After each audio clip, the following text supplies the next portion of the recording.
halaman 18.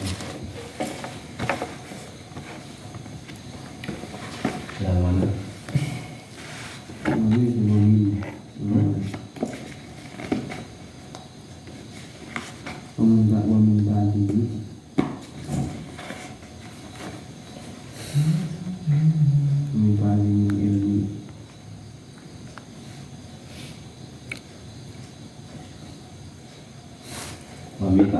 ilmi ta'zimil kitab ya. Al-Fatihah. Bismillahirrahmanirrahim. Alhamdulillahirabbil alamin arrahmanirrahim maliki yaumiddin. Iyyaka na'budu wa iyyaka nasta'in. Shiratal ladzina an'amta 'alaihim. Bismillahirrahmanirrahim. Qala al-mu'allif rahimahullahu ta'ala wa nafa'ana bihi wa bi 'ulumihi fid dharain amin. Wa bi ta'zimil ilmi lan iku tetep saking setengah saking ngagungake ilmu. Wa bi ta'zimil ilmi lan iku tetep setengah saking ngagungake ilmu ta'zimul kitabi utawi ngagungake kitab. Sebagian dari mengagungkan ilmu adalah mengagungkan kitab. Kemarin kita sudah membahas bahwa sebagian dari mengagungkan ilmu adalah mengagungkan guru. Sekarang juga harus mengagungkan kitab. Banyak pelajar yang bisa mengagungkan gurunya tapi tidak bisa mengagungkan kitabnya. Nyatanya kadang menaruh kitab sembarangan. Sebenarnya setiap tumpukan kitab itu ada adabnya. Di mana menaruh mushaf, tumpukan beberapa, di bawahnya itu kitab apa, di bawahnya itu ilmu tentang apa, itu ada susunannya. Fayan bagi mongko sayogyane, fayan bagi mongko sayogyane, litolabil ilmi ketuwe santri, litolabil ilmi ketuwe santri, opo Allah yakhuza, opo Allah yakhuza yento orang ngalap sopo santri, al-kitab ing kitab, al-kitab ing kitab illa bitoharoti angin kelawan suci.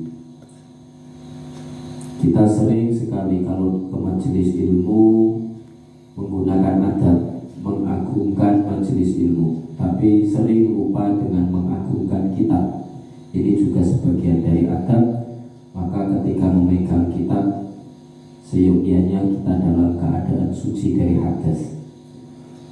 Walaupun yang diperintah untuk suci dalam keadaan suci itu memegang mushaf Al-Quran, tetapi kitab-kitab yang mengantarkan kita mendekatkan diri kepada Allah, kitab-kitab yang menjadi furu atau cabang-cabangnya Al-Quran atau serapan-serapan dari ilmu-ilmu Al-Quran, ini pun seyogyanya kita dalam keadaan suci. Wa hukiyalan dan ceritaake apa Allah yakhudhal kitab illa bitoharah. Wa hukiyalan dan ceritaake apa Allah yakhudhal kitab illa bitoharah. Ani syaikhi saking Syekh Al-Imam Syamsil A'immah Al-Halwani annahu ing satemene Syekh, annahu ing satemene Syekh iku kala dawuh sapa Syekh, annahu satemene Syekh iku kala dawuh sapa Syekh, innama niltu angin pestine merkoleh sapa ingsun, innama niltu angin pestine merkoleh sapa ingsun hadzal ilma ing ikilah ilmu, bitakzimi kelawan takzim, kelawan ngagungake, mengagungkan kitab yang dimaksud. Fa ini mongko sak temene ingsun iku ma akhadtu, orang ngalap sapa ingsun, orang jupuk sapa ingsun, al-kalida ing kertas kitab, ing kertas ilmu, illa bitoharoti angin kelawan suci. Jadi beliau itu bercerita, saya itu bisa mendapatkan ilmu yang barokah, manfaat seperti ini setiap kali saya mengambil kitab satu lembar dari itu saya dalam keadaan suci. Begitupun Imam Asy-Syafi'i. Imam Asy-Syafi'i pernah di dalam kitab di dalam kitab, saya lupa nama kitabnya, Fiqhul Hikayah. Oh iya, saya ingat nama kitabnya. Di dalam kitab Fiqhul Hikayah diceritakan bahwa Imam Syafi'i pernah suatu ketika itu berkunjung ke rumahnya Abu Hanifah. Kalau tidak salah tempatnya Abu Hanifah. Kala itu beliau pada malam hari diberi jamuan makan, disuguh oleh anak perempuannya Abu Hanifah. Setelah saat itu beliau masuk ke kamar. Sampai waktu pagi beliau melakukan sholat subuh. Kemudian putri dari Abu Hanifah ini bercerita kepada Abu Hanifah, "Ayah, kata engkau Imam Syafi'i itu orang yang zuhud, orang yang wara', dia itu ahlus nasirus sunnah, orang yang penolong sunnah. Tapi saya lihat dari malam beliau itu tidak bangun sholat malam. Setelah itu beliau itu sholat subuh tanpa melakukan wudhu." Akhirnya Abu Hanifah pun bertabayun kepada Imam Syafi'i. Ternyata Imam Syafi'i rahimahullah berkata, "Oh iya, satu lagi ada yang lewat." Anak Abu Hanifah berkata, katanya dia orang yang wara', orang yang zuhud. Kenapa beliau itu makan sangat banyak? Biasanya orang yang wara', orang yang zuhud itu sangat menjaga makan. Akhirnya Imam Syafi'i ketika ditabayun oleh Abu Hanifah, beliau bercerita, "Wahai Abu Hanifah, kenapa aku memakan makanan yang amat banyak di rumahmu? Karena aku tahu makanan dari rumahmu itu makanan yang pasti halalnya, karena engkau seorang fuqaha yang tahu hukumnya Allah, dan pasti banyak barokahnya karena engkau adalah seorang ulama besar. Kapan lagi aku akan makan makanan yang pasti halalnya dan pasti banyak barokahnya? Semakin saya akan makan banyak, semakin banyak barokah yang masuk ke dalam diri saya." Itu kata Imam Syafi'i. Dan beliau memang makan biasanya sedikit, kecuali makanan itu penuh barokah. Terus kenapa engkau wahai imam, kok setelah itu engkau masuk kamar, engkau tidak sholat tahajud, setelah itu engkau malah melakukan sholat subuh tanpa melakukan wudhu?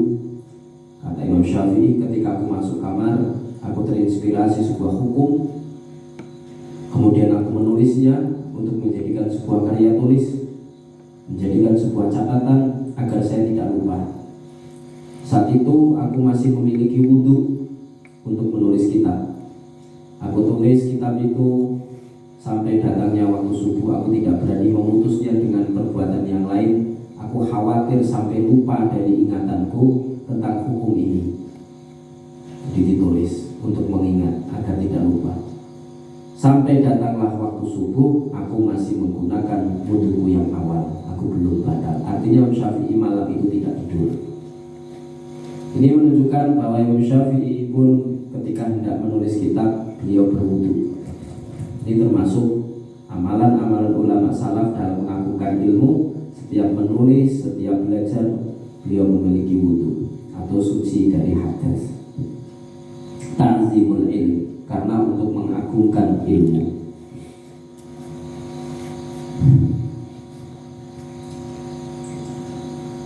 Wa inna syaikha al-imama syamsal a'imma as-Sarakhsi kana ono sapa imam, kana iku ono sapa imam mabtunan iku wong kang lara weteng. Al-imam Syamsul A'imah as-Sarakhsi pada suatu malam beliau terkena sakit perut. Wa kana lan ono sapa imam yukariru bulan baleni ai darsahu. Wa kana lan ono sapa imam iku yukariru bolan baleni deres sapa imam. Iku yukariru bolan baleni deres sapa imam fi lailatin ing dalem wengi. Fi lailatin ing dalem suwijining wengi fatawaddo'a mongko wudu sapa imam. Fatawaddo'a mongko wudu sapa imam. Fi tilkal lailati ing dalem mengkono-mengkono wengi. Fi tilkal lailati ing dalem mengkono-mengkono wengi sab'a asyarata ing 17 apane marotan ambalane. Sab'a marot asyarata ing 17 apane marotan ambalane. Li'annahu krana sak temene iman kana iku ana sapa iman. Li'annahu krana sak temene iman kana iku ana sapa iman iku layu karir ora bolan baleni sapa iman. Iku layu karir ora bolan baleni deres sapa al iman illa bitoharoti angin kelawan sesuci. Illa bitoharoti angin kelawan suci. Hadza utawi ikilah alla ya'khudal kitaba illa bitoharah. Hadza utawi ikilah alla ya'khudal kitaba illa bitoharah. Iku li annal ilma krono sak temene ilmu. Iku li annal ilma krono sak temene ilmu iku nurun cahaya. Iku nurun cahaya wal wudu utawi wudu.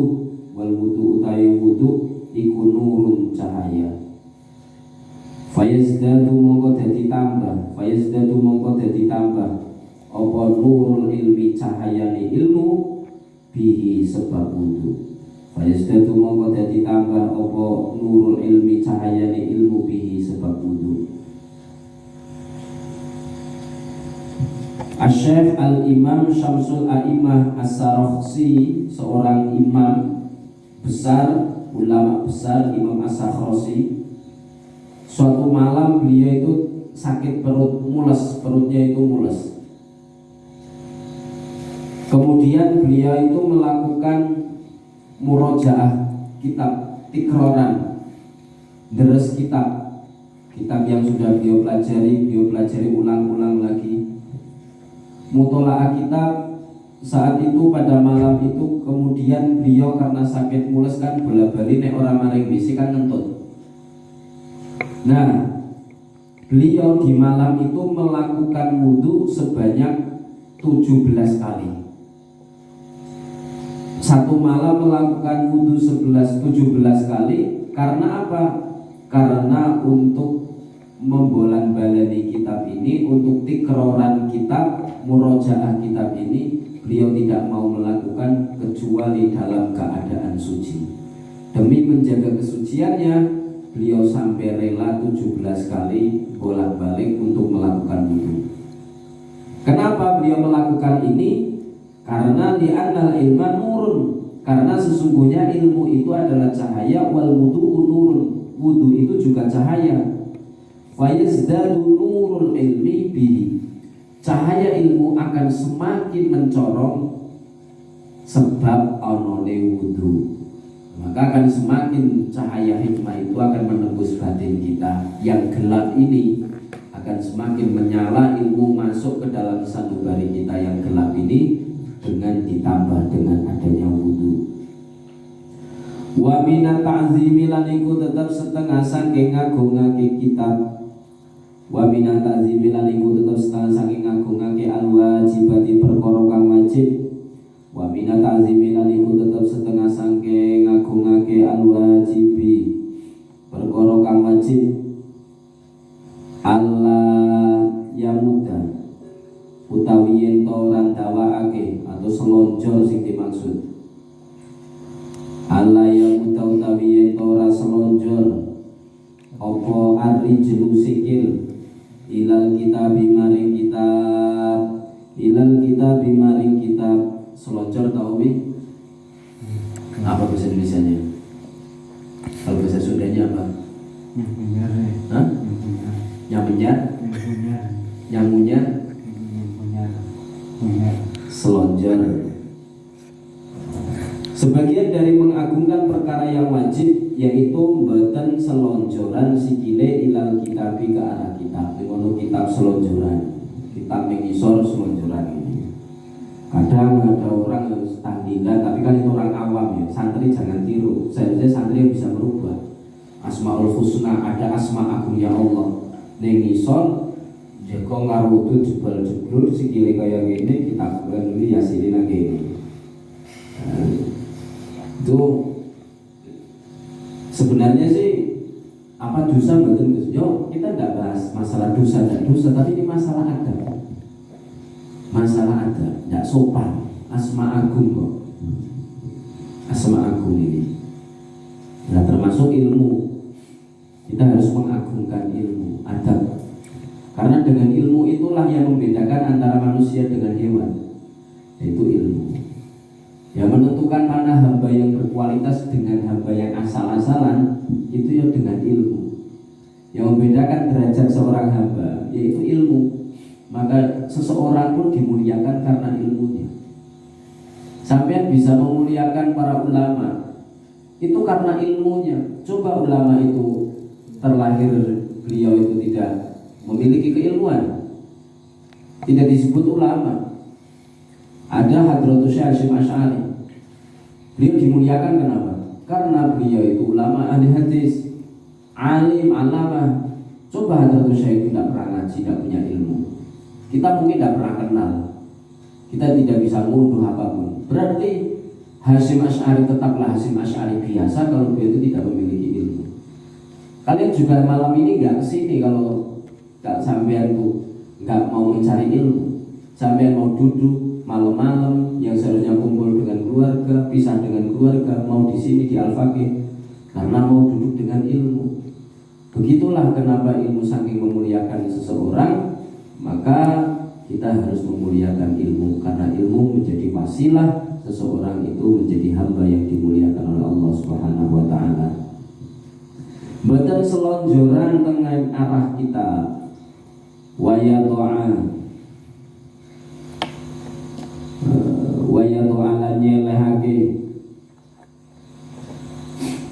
ala nyelehake sapa santri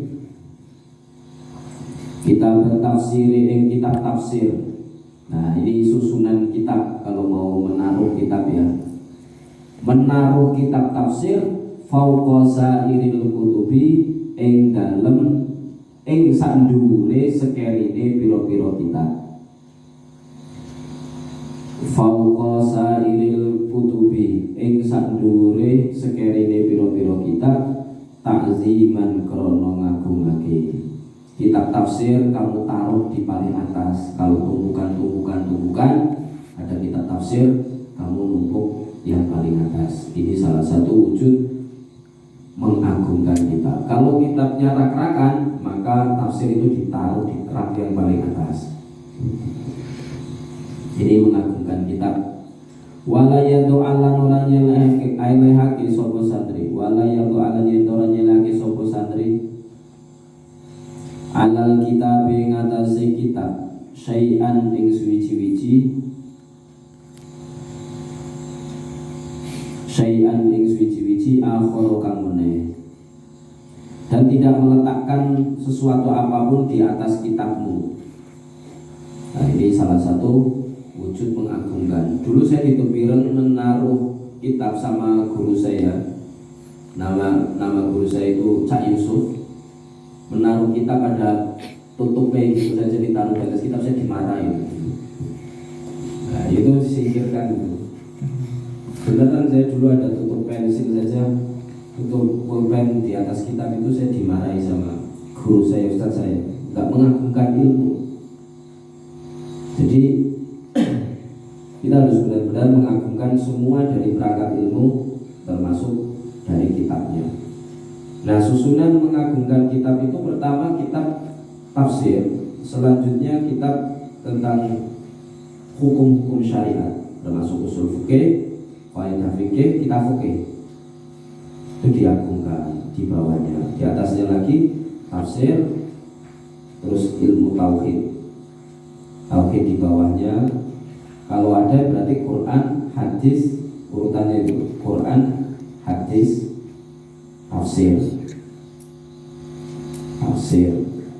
tafsir berarti di atasnya kitab hadis lagi. Tafsir itu untuk memaknai langsung sumber Al-Quran urutannya. Pokoknya yang kaitannya Al-Quran itu yang teratas, baru di bawahnya yang lain-lain. Dalam menaruh kitab saja ada tata caranya, tidak menaruh sesuatu di atas kitab. Wa minat ta'zimi itu sebagian dari mengagungkan kitab, wala yati'a wala yata'a, dan tidak menaruh sesuatu apapun di atas kitab. Wa kana lan ono sapa ustazuna, guru kita, rupane Syekhul Islam Burhanuddin, iku yakin cerita sapa Syekh Islam Burhanuddin. Beliau bercerita an syekhi, dari gurunya, minal masyayikhi, dari beberapa guru-gurunya, minal masyayikhi, saiki pira-pira guru. Beliau bercerita Syekhul Islam Burhanuddin dari guru-guru, para guru-guru. Anna faqihan, sak temene wong alim fikih, iku kana ono sapa faqih. Anna faqihan, sak temene wong kang alim fikih, kana ono sapa faqih. Wa doa iku nyelehake sapa faqih. Wa doa iku nyelehake sapa faqih al-mihbarata ing botol tinta. Al-mihbarata ing botol tinta alal kitab ing atase kitab. Alal kitab ing atase kitab. Faqala mongko ngendika sapa syekh. Faqala mongko ngendika sapa syekh lahu maring faqih. Lahu maring faqih bil farisiyati, kelawan bahasa Persia.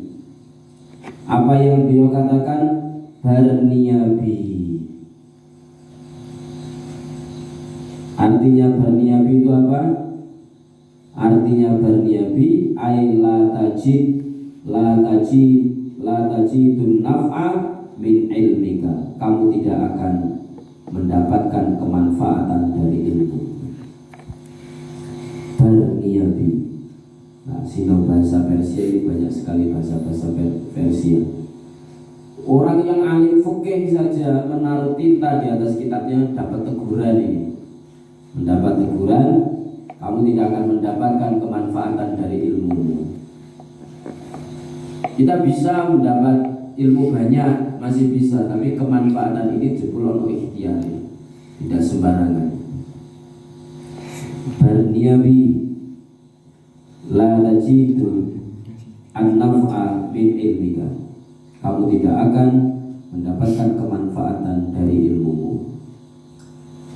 Wa kana lan ono sapa ustazuna, guru kita, rupane al-qadi al-ajli fakhril islami al-ma'ruf, kang terkenal, kang den kenal bi qadhikhona kelawan aran qadhikhona.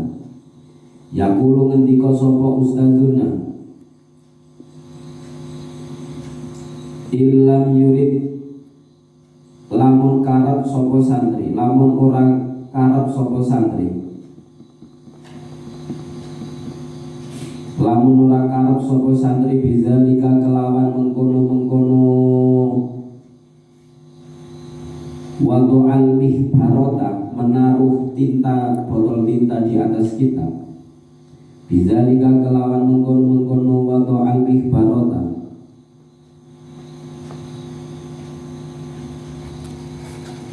al istighfafa ing gremehake, al istighfafa ing gremehake, fala baksa mongko ora apa-apa.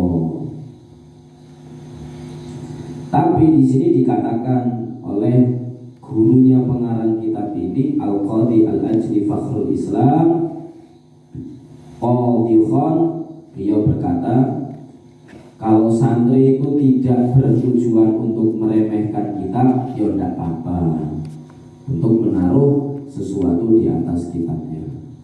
Nah, tujuannya tidak untuk meremehkan kitab, tapi untuk meremehkan dia tidak boleh. Bizalika kelawan mengkono-mengkono, wadu'al ihtiqarah, menaruh sesuatu di atas kitab kalau tujuannya untuk meremehkan tidak diperbolehkan. Tapi wal ula utawi kang luwih utama, wal ula utawi kang luwih utama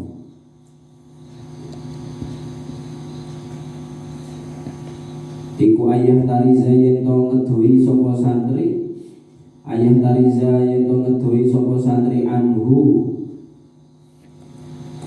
saking apa ki mau wadoan bihbaro, menaruh sesuatu di atas kita. Walaupun demikian, yang lebih utama jangan menaruh sesuatu apapun di atas kita. Walaupun sebenarnya tidak apa-apa, cuman untuk adab, walaupun kamu tidak ingin meremehkan, kalau bisa jangan menaruh sesuatu di atas kita. Wa bina tanzimi lan iku tetep setengah saking ngegungake perkara kang wajib ayu jawida utawi yen to ngapik-ngapiki sapa santri, ayu jawida utawi yen to ngapik-ngapiki sapa santri kita batal kitabi ing tulisane kitab. Kalau kamu menulis sesuatu di kitabmu, dan bisa tulisannya itu misalkan catatan kaki dan sebagainya, atau maknani, kalau bisa itu dengan tulisan sebagus mungkin yang kamu bisa. Jadi belajar menulis bagus itu adalah sebagian dari adabmu untuk menghiasi kitab yang kamu coret-coret. Termasuk bukan adab yang tercela atau promosi tercela, yaitu ketika kamu kitab itu dioret-oret gambaran yang tidak bermutu. Nah, itu tidak beradab dengan ilmu. Nah, ini sebisa-bisanya kayak ning anim ini, kitabnya ditulisi sholawat, ya sebisanya dia tulisannya seperti apa. Beda dengan catatan di bukunya. Kalau di bukunya tidak dibuat kaligrafi, tulisan biasa, tapi kalau di kitab dibuat lebih baik lagi. Nah, makanya di pondok-pondok itu ada beberapa pelajaran khot untuk berlatih menulis yang lebih baik. Kalau mentoknya seperti itu, pokoknya tulisan terbaikmu itu untuk catatan yang di kitab. Misal ada keterangan tambahan, kamu pengen memberikan keterangan tambahan di kitab, ya jangan seperti tulisan dokter, jangan seperti itu. Kalau mau tulisan yang seperti itu untuk catatanmu pribadi saja, ini monggo. Tapi kalau di kitab untuk memuliakan ilmu, ya sebisa mungkin tulisan itu yang paling baik, paling bagus yang kamu bisa. Patokannya ya dirimu sendiri. Makanya belajarlah untuk menulis yang baik, yang bagus, yang paling tidak bisa dibaca untuk dirimu sendiri, yang baik.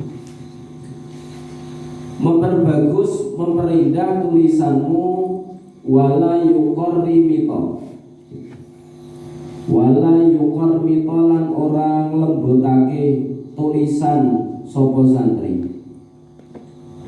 Lan yen orang lembutake tulisan sopo santri, wayat rukal hasyiyata, wayat rukal lan orang ninggal sopo santri al hasyiyata ing catatan. Alati rupane hasyiyah yuqarmitu kang lembut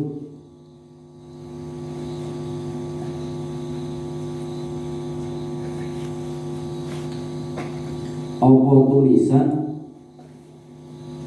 fiha ing dalem alati illa inda darurati angin nalikane darurat. Jangan menulis tulisan yang amat kecil. Sing kamu saja itu kalau nek ora dimatna iki ra katon tulisannya. Kalau nulisnya kecil, ya pakainya pulpen yang tintanya kecil, misalkan high-tech. Itu kan ada sing khusus bermakna di kitab yang ukurannya kalau tidak salah 0,8. Itu pena khusus untuk memaknai kitab. Agar tulisan kecil itu tidak bawur, tintanya tidak lari kemana-mana, bukan pulpen standar dan sebagainya. Nah itu ada pulpen khusus untuk memaknai, namanya pulpen high-tech, itu terkenal pulpen santri, biasanya digunakan untuk maknai. Harganya memang agak mahal, 20 ribuan ke atas, tapi setidaknya kita gunakan untuk ngaji itu lebih manfaat, karena untuk semata-mata mengagungkan ilmu. Wong panjenengan itu rela kehilangan uang banyak untuk menghormati gurumu. Misalkan seperti acara tadi malam, padahal saya lagi tidak karu-karuan ngisi dia bobo, kalian masih mau keluar banyak uang nukoke wedang apa wae nganu karpet, mau biaya besar. Masa cuman pulpen yang kamu pakai untuk dirimu sendiri semata-mata untuk mengagungkan kitab? Tidak mau kan? Kebalik. Sudah bagus dalam memuliakan guru, memuliakan majelis, tapi jangan lupa kitab juga perlu dimuliakan. Jangan dengan tinta-tinta yang mudah bawur, mudah luntur. Khusus pulpen yang dikhususkan untuk kitab. Nah, biar tulisannya awet. Coba dibandingkan tinta high-tech dengan, ini orang promosi merek ya, tapi setahu saya santri-santri pakainya high-tech karena itu tinta yang awet, yang warnanya hitam atau biru. Selain hitam atau biru biasanya gampang luntur juga, sama seperti standar berapa puluh tahun, 5 tahun kayak tulisannya wis labu bawur. Itu murah lah. Wong itu high-tech itu asal tidak jatuh, pucukan itu tidak jatuh. Itu kan saking kecilnya kadang nganu gigal. Asal orang tahu gigal, pulpen high-tech itu bisa awet sampai 6 tahun. Nek orang gigal. Tapi nek terjatuh yo polahmu dhewe. Makanya hati-hati. 20.000 kok untuk 6 tahun. 6 tahun itu nek sering maknani lah, nek ora tau maknani kan berarti kepake ini jarang-jarang. 20.000. Biar zaman kula nyantri 10.000. Kemarin saya beli 20.000. 20.000 sudah 20.000 kan Banjar niku. Kayaknya 20 nek ora 15 kula Klaten. Itu saya pakai high-tech berarti sudah sebelum Arif kesini ada Arifin 3 tahunan ya, ada 3 tahunan. Tintanya masih banyak, masih tak pakai terus high-tech. Tapi selain untuk manani kitab ya tidak pakai high-tech kalau nengku catatan biasa tidak pakai high-tech. High-tech itu tak jaga untuk kitab. Kenapa tak jaga banget? Khawatir kenek dinggon-dinggon untuk catatan dia kok gigal mati mengkupas butuh banget. Dadak kitab ora dioret-oret nganggo tinta murahan wae. Kan iman-iman. Wong lurah saja Pak Kades wae pulpene ratusan ribu regane siku tanda tangan. Tanda tangan tok padahal itu jabatan hanya berapa tahun boleh? 5 tahun. Siki muda maning jabatan 8 tahun ya. 9 tahun. 9 tahun. Iki go dunia akhirat 20.000. Masuk kalah kalau Pak Kades. Wara'a riwayat seruka al-hasyata allati yuqarmitu fiha illa 'inda darurah, kecuali daruratnya apa tulisannya, karena memang kayak gini tipis sempit-sempit, mau tidak mau kan tulisanmu harus kecil-kecil seperti ini. Tapi kalau kitab kok besar-besar kayak ini kholaso, nah itu untuk kitabmu ya merasa khosok kamu ailok khosok. Dan seperti kholaso kan kandel renggang, aku maknai agak tulisannya agak besar.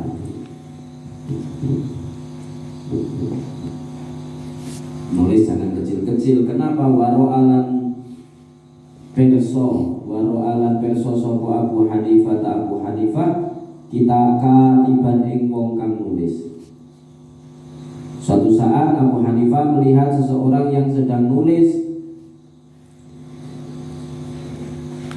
yuqarmitu kang nglembutake sapa katib fil kitabati ing dalam tulisane digawe cilik banget.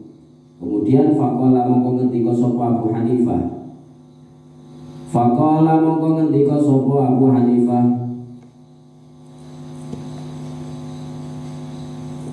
la tuqarmit, ojo nglembutke sapa sira, ojo nglembutke sira khattaka ing tulisan sira. Jangan kamu kecil-kecil nek nulis, li'annaka krono satemene sira, in ishta lamun urip dawa sapa sira, in ishta lamun urip dawa sapa sira, tandimu mongko getun sapa sira,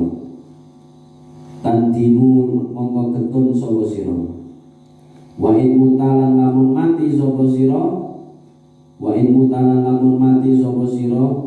tustamu mongko den pisui sapa sira,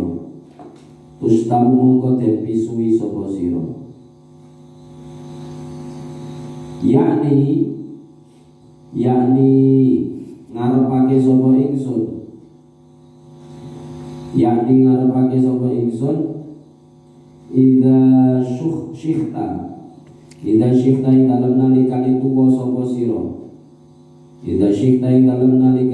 tuwa sapa sira, wa dha'afalan apes apa basaruka peningalira, nadam tamongko getun sapa sira ala dzalikal fi'li ing atase mengkono-mengkono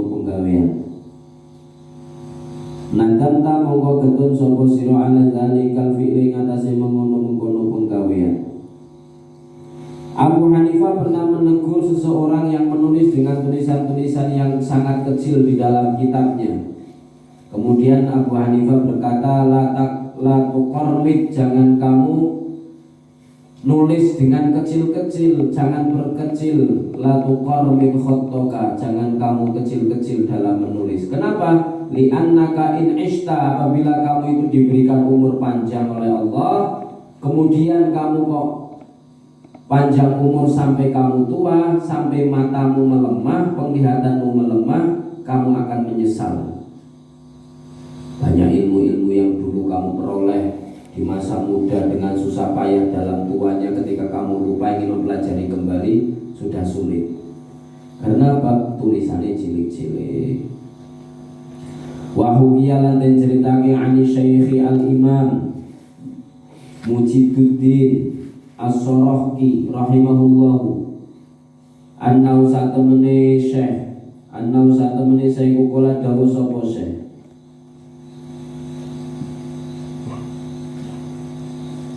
ma utawi tulisan kormatna kang nglembutake sapa kita ing ma, kormatna kang nglembutake sapa kita ing ma, nadamna iku dadi getun sapa kita,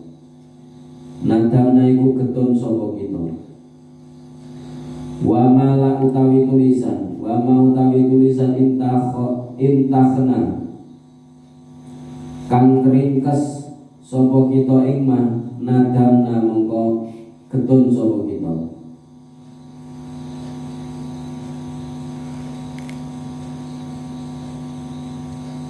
Wa mau tawi tulisan lam nuqabil kang ora bandingi sapa kita, ikma nadamna mongko iku getun sapa kita. Kami itu menyesal dulu waktu muda pernah menulis tulisan yang sangat lembut, kecil-kecil. Kami juga menyesal membuat tulisan yang sangat ringkas. Masih bingung, gawe kakean singkatan-singkatan kelalen. Saya juga ngalami seperti itu, anyaran mondok, kakean ringkesan bingung. Wa malam muqabil kang kamu memiliki catatan yang tidak ada bandingannya di kitab-kitab yang lain, itu juga kamu akan bingung, akan menyesal. Wayan bagilan seyukyane apa ayakuna yen to ono, wayan bagilan seyukyane apa ayakuna yen to ono apa taqti'ul kitabi, potongane kitab. Kalau kamu membuat kitab potongan-potongan, kalau zaman dulu potongan saya kira pena kertasnya ada A5, ada A4, ini A5, ini A4, ada F1. Sekarang enak, sudah kertas sudah tersedia, sudah potongan-potongan. Kalau dulu itu kertas lembaran besar. Kalau mau buat kitab itu dipotong-potong. Kalau kamu mau buat kitab, potongannya seperti apa? Murabba'an, iku murabba'an, kang merapat. Merapat mudeng, merapat itu bahasa Jawane persegi 4, merapat.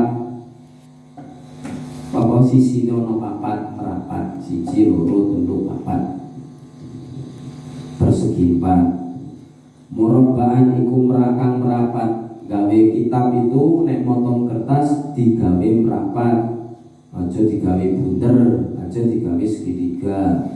Itulah variasi kitab kok selama ini merapat terus ya, tak gawe lah mertelu, tak gawe mertelu, merapat terus mertelu, angger ora tak gawe bunder. Variasi kitab seprono seprene, nana sing mertelu, nana sing bunder. Kok gawe maning per 5, persegi 5, gawe maning model bintang, kitabe corak-corak gawe macam-macam. Nah ini ada digawe model papan ini ada kan. Papan ini persegi 4 itu gawe. Nah niki tujuannya apa? Niki tujuannya kita ada. Tujuannya yaitu ini mau tulisannya. Tujuannya fa innahu mongko sak temene taqti'ul kitab murabba'an iku taqti'u Abi Hanifah, potongane Abu Hanifah rahimahullahu ta'ala. Potongannya Abu Hanifah ketika memotong kitab, kalau membuat tulisan kayak surat cinta gawe lope-lope, gawe love digunting, terus ditulisi boten ngaten persegi 4 mawon nek gawe catatan.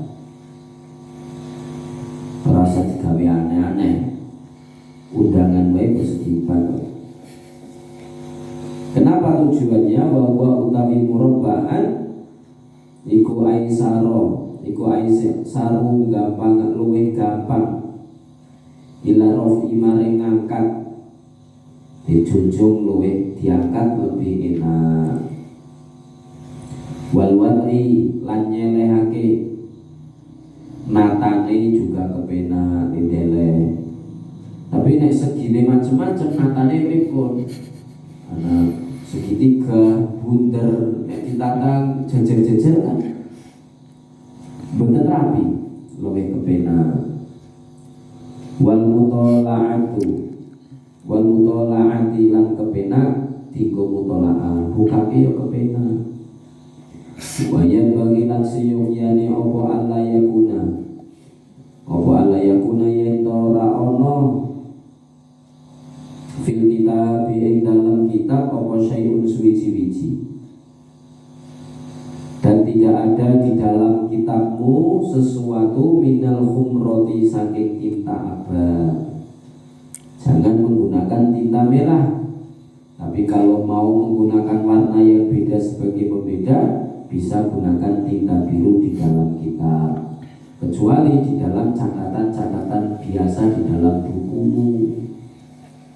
Kecuali kalau kamu tapi sekarang saya punya kitab itu cetakan DKI, Darul Kutub Ilmiah. Itu beberapa teksnya ada yang dibuat merah, seperti misalkan lafaz Allah atau lafaz hadatsana dan beberapa lafaz-lafaz yang lain dibuatkan dengan tinta merah, tujuan litahsir, untuk memudahkan, ditaisir untuk memudahkan membaca, membedakan lafaz. Tapi ini salah satu adab kalau kamu buat catatan ya, kalau mau mengikuti ini tidak apa-apa, tidak menggunakan tinta merah dalam memaknai kitab. Tapi beberapa kitab sekarang memang cetakan-cetakannya itu ada merahnya. Mau mushaf Al-Quran saja sekarang banyak yang ada merahnya ya. Terutama di lafaz-lafaz Allah itu ada tulisan bertinta merah. Nah, ya karena ngaji kitab ini saya bacakan, tidak mungkin saya hilangkan. Menurut kitab ini, jangan menaruh sesuatu dari tinta yang berwarna merah. Kenapa? Fa innaha mongko sak temene khumrah, syai'un minal khumrah iku soni'ul falasifati, kebiasaane ahli filsuf. La soni'ul salafi dudu kebiasaane ulama salaf. Oh, hanya untuk membedakan kesenangannya ulama salaf saja.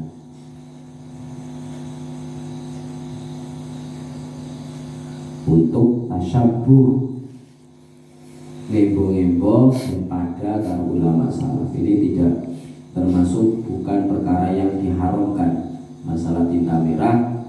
Tapi seperti ini pun beberapa sekolah tidak membolehkan siswanya menggunakan tinta yang berwarna merah, tidak diperbolehkan. Tapi kalau di sekolah formal tidak tahu alasannya. Kalau di pondok-pondok karena biar tidak tasyabuh dengan ahli filsuf. Tapi tidak tahu kenapa kitab-kitab sekarang itu kok ada tinta merahnya. Wallahu a'lam. Beberapa kitab-kitabku cetakan DKI Haromen itu ya ada tinta merahnya. Jadi Quran-Quran yang itu tuh ada merahnya. Wa min masyayikhina lan iku tetap setengah saking piro-piro guru kita.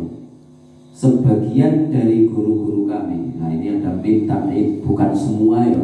Sebagian dari guru-guru kami man utawi wong kariha kang gething atau sengit sapa man istakmalal mar murakkabi ing nganggoni kendaraan al-ahmali kang abang. Sebagian dari guru-guru kami itu tidak suka menggunakan kendaraan yang berwarna merah, susunan-susunan yang berwarna merah, murakkabil ahmar. Mungkin partainya juga tidak mau partai yang berwarna merah. Tapi ini ulama salaf tidak tidak ada pemilihan warna merah. Ulama salaf ini kenapa nih mau usah zaman dia tidak ada partai merah. Zaman ulama-ulama salaf itu kan setelah Indonesia merdeka saja ada warna-warna partai warna merah. Mobil ya tidak merah, dulu kendaraan mobil ya tidak ada. Ulama-ulama salaf agak menghindari warna-warna merah. Alasannya apa? Bahwa alam saya kurang tahu, bisa ditanyakan ke yang lebih tahu. Ya, kalau mau Google aja ada efek apa ini? Kenapa di sekolah-sekolah itu agak melarang tulisan yang berwarna merah? Alasannya nopo? Saya walaupun sekolah di jurusan pendidikan, kuliahnya di pendidikan, tidak pernah ini diajari alasan kenapa tidak boleh menggunakan warna merah. Mungkin saja ini juga lulusan pendidikan itu bisa ditanya ini, kenapa sih nggak boleh pakai warna merah? Saya tidak tahu, tapi sarung kuwi abang.